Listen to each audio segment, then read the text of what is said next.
What do you think the average voter, citizen, and taxpayer should know about prisons and prison life in this country, and why?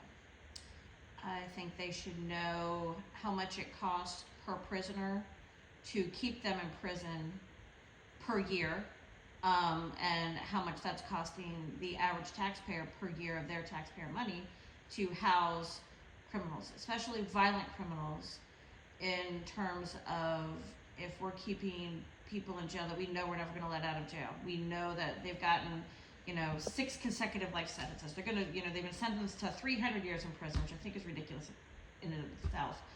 But why are we paying to keep them in jail? Why are we not imposing the death penalty at that point if it's going to cost the taxpayers millions of dollars for that one person that we're just to keep them alive, to make their family feel, but make people feel better because they didn't kill them? I mean, as somebody who, given the opportunity, would kill others, why are we giving them the benefit of life when they don't want to give anybody else the benefit of life? All right, what, if anything, do you think would change in our society if more people knew the above piece of information, and why? I think more people would support the death penalty. Yeah. If people Simple realize stuff. how much money they were paying per year out of their tax money and being taken out of their paychecks to house, educate, feed, etc., I think more people would support the death penalty. Yeah. Which group or groups would most benefit from more discussion of the powers of prosecutors in our society, and why?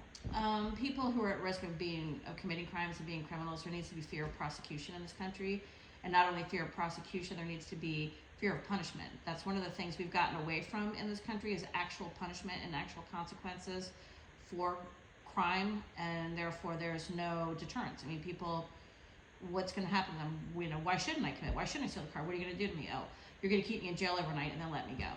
All right, I'll steal the car. Yeah. How has TV and film warped our sense of reality when it comes to prison life? For example, what realities have been left out? Probably the reality of solitary confinement, and what actual activities go on in prison in terms of social life.